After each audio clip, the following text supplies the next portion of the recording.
মিলিব লাগে মিলাব লাগে নহয়, এতিয়া বাচিব লাগে বচাব লাগে।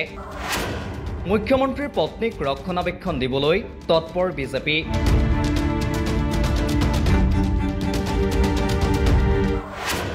কংগ্ৰেছলৈ দুখ ঠেলি বচাব খুজিছে ৰিণিকী ভূঞা শৰ্মাক। কংগ্ৰেছলৈ দুখ ঠেলি মাজুলীত প্ৰতিবাদ বিজেপিৰ।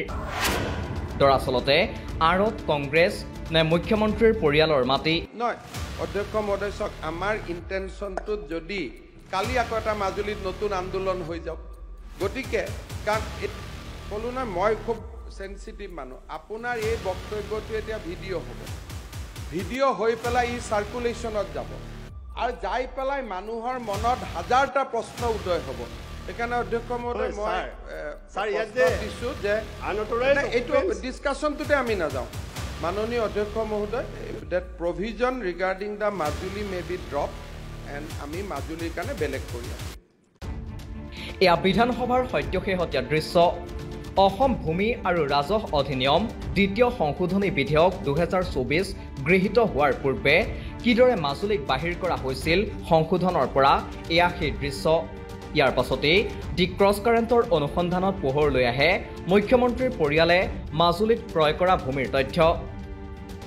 কিন্তু এই তথ্য পোহৰলৈ অহাৰ পাছতেই মুখ্যমন্ত্ৰীৰ পৰিয়ালৰ ৰক্ষণাবেক্ষণ দিবলৈ নামি পৰিছে বিজেপি দল। নতুন সংশোধনীৰ ভিতৰত মাজুলী অন্তৰ্ভুক্ত নোহোৱাৰ কাৰণ হিচাপে কংগ্ৰেছক মূল দোষী সজাই মাজুলীত প্ৰতিবাদত নামিল বিজেপি দলৰ বিধায়ক। সংশোধনী বিধেয়ক অনুসৰি বৰপেটা আৰু বটদ্ৰৱাৰ 250 বছৰ পুৰণি প্ৰত্নতাত্ত্বিক স্থানসমূহৰ সমীপৱৰ্তী সংৰক্ষিত অঞ্চলত 5 কিলোমিটাৰ ব্যাসাৰ্ধৰ ভিতৰত বাহিৰালোকে ভূমি ক্ৰয় বিক্ৰয় কৰিব নোৱাৰিব। এই দুইটা স্থানৰ লগতে প্ৰথমে মাজুলীৰ নামো উল্লেখ আছিল সংশোধনী প্ৰস্তাৱত। কিন্তু কংগ্ৰেছ বিধায়ক ভৰত নৰহে যেতিয়াই বছৰ বছৰ ধৰি বাস কৰি অহা খিলঞ্জীয়াৰ স্বাৰ্থ সুনিশ্চিত কৰাৰ বাবে দুটা শব্দ যোগ দিয়াৰ প্ৰস্তাৱ আগবঢ়ায়, সেই কথাত প্ৰথমে সহমত পোষণ কৰে। অৰিজিনেল ইনহেবিটেন্স অৰ্থাৎ মাজুলীৰ মূল বসবাসী শব্দটো সংশোধনটোত উল্লেখ কৰাৰ কথা কৈছিল কংগ্ৰেছ বিধায়কগৰাকীয়ে। মিনিংটো এনেকুৱা হয়, গোটেই মাজুলী ডিষ্ট্ৰিক্টটোৱে আইকনিক হেৰিটেজ ইনষ্টিটিউটৰ কাৰণে প্ৰটেকশ্যন কৰা হ'ব। কিন্তু মই খোজোঁ সেইটো হোৱাৰ লগে লগে আমাৰ তাত যিবিলাক অৰিজিনেল ইনহেবিটেণ্ট মানুহ আছে, এই মানুহবিলাকৰ কথাটো আগত আহিব লাগে। মই এইটো ক'ব বিচাৰোঁ ইয়াত যে আৰু Majuli district, the entire district shall be protected area for the original inhabitants, for the purpose of protection to the original inhabitants and the iconic heritage institution existing therein. আপুনি বিচাৰিছে যে তাত অৰিজিনেল ইনহেবিটেন্স শব্দটো আহিব লাগে। Actually for the purpose of this act বুলি ক'লে সেইটো অলৰেডি মিনিং কৰে, কিন্তু আপুনি যদি বিচাৰিছে লাইনটো আমি লিখি সেইটো লিখিলে হ'ব, কোনো কথা ঠিক আছে। আনহাতে অকৰ্তৃত্বশীল বাসিন্দা মানে কি বুজাব খুজিছে বুলি প্ৰশ্ন কৰিছিল ভৰত নৰহে। সেই কথাতেই মুখ্যমন্ত্ৰীয়ে প্ৰথমতে মানি লোৱা কথাৰ বিপৰীতে এইবাৰ মাজুলীৰ বিষয়টোকে স্থগিত ৰাখিব বুলি মন্তব্য কৰে। কাৰণ মই কৈছোঁ মাজুলীত ছাৰ আমাৰ মিচিং মানুহ আছে, দেউৰী আছে, সোণোৱাল আছে, চিডুল কাষ্ট মানুহ আছে, জেনেৰেল মানুহ আছে, যে বহুতৰ মই জনামতে যে আনঅথৰাইজ অকুপেণ্ট মানে কি, যে যাৰ ম্যাদী পট্টা নাই। মাননীয় অধ্যক্ষ মহোদয়, আপুনি যদি এনেকুৱা এটা মেছেজ দিয়ে, মই এইটো কোৱা নাই, এনেকুৱা তেতিয়াহ'লে মাজুলী লাইনটোৱে মই ড্ৰপ কৰি দিছোঁ।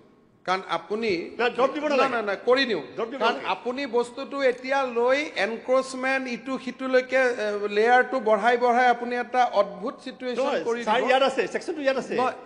তাত মিনিং কি যে those who are not original inhabitant, সেইটো লিখা নাই। একখনৰ পাৰ্পাছটো পঢ়ক। মই পাৰ্পাছটো চালোঁ, পাৰ্পাছটো ডেফিনেশ্যনটো মাটিটো কিনা বেচাৰ ক্ষেত্ৰত অধ্যক্ষ মহোদয় মাজুলী লাইনটো আমি ড্ৰপ কৰি দিছোঁ।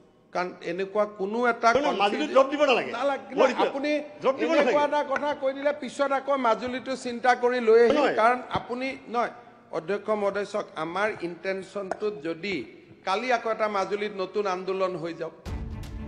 মুখ্যমন্ত্ৰীয়ে নিজেই বেদখলকাৰী শব্দৰ গইনালৈ মাজুলীক আইনখনৰ পৰা বাহিৰত ৰখাৰ যুক্তি প্ৰদান কৰে। ভৰত নৰহে স্পষ্টীকৰণহে বিচাৰিছিল এটা শব্দক লৈ। কিন্তু বাৰম্বাৰ মাজুলীক এই সংশোধনৰ ভিতৰত ৰাখিবলৈ অনুৰোধ জনোৱাৰ পাছতো মুখ্যমন্ত্ৰীয়ে বিষয়টো উঠাই লোৱাৰ সিদ্ধান্ত গ্ৰহণ কৰে।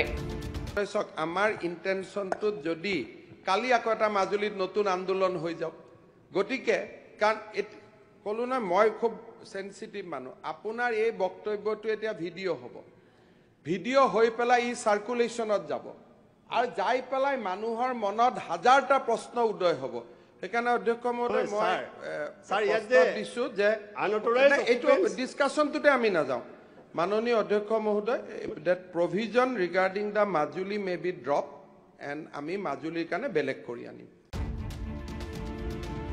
এইদৰেই মুখ্যমন্ত্ৰীয়ে নিজে মাজুলীৰ বিষয়টো পাছলৈ ৰাখি কেৱল বটদ্ৰৱা আৰু বৰপেটাৰ বিষয়টো অন্তৰ্ভুক্ত কৰে নতুন সংশোধনীত কিন্তু মুখ্যমন্ত্ৰীৰ পত্নী আৰু পুত্ৰৰ অংশীদাৰিত্ব থকা কোম্পানীয়ে মাজুলীত প্ৰায় 19 বিঘা মাটি ক্ৰয় কৰাৰ তথ্য পোহৰলৈ অহাৰ পাছতেই কংগ্ৰেছক গাত দুখ ঠেলি মুখ্যমন্ত্ৰীৰ পৰিয়ালক ৰক্ষণাবেক্ষণ দিয়াত নামি পৰে বিজেপি দল মন কৰক এই বেনাৰখনলৈ বেনাৰত বিজেপিয়ে লিখিছে যে সমগ্ৰ মাজুলীক ঐতিহ্যখণ্ড হিচাপে ঘোষণা কৰা বিলখন কংগ্ৰেছে কৰা বিৰোধিতাৰ প্ৰতিবাদত মাজুলীৰ শত্ৰু কংগ্ৰেছৰ বিৰুদ্ধে প্ৰতিবাদী কাৰ্যসূচী কিন্তু বিধানসভাত কংগ্ৰেছে মাজুলীৰ ক্ষেত্ৰত বিলখনৰ বিৰোধিতা কৰিছিল নে কি সুধিছিল সেয়া সকলোৱে দেখিছে আনহাতে মুখ্যমন্ত্ৰীৰ পৰিয়ালে মাটি কিনা সন্দৰ্ভত কি যুক্তি দিলে বিধায়ক ভুৱন কামে এবাৰ শুনিলও না বেছিছে নহয় কাৰণ যিটো তাৰ পিতৃ মাতৃ ককা মাজুলী হয় দক্ষিণ পাটৰ হয় তেখেতসকলে জানেন নাই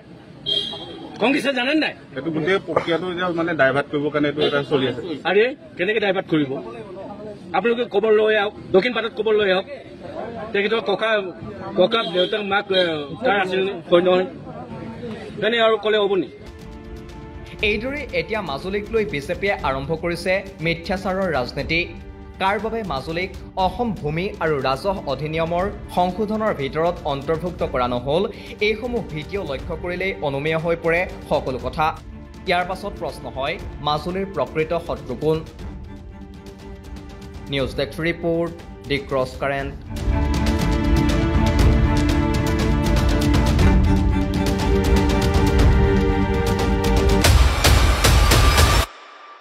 তথ্যৰ ভিত্তিত বিশ্লেষণ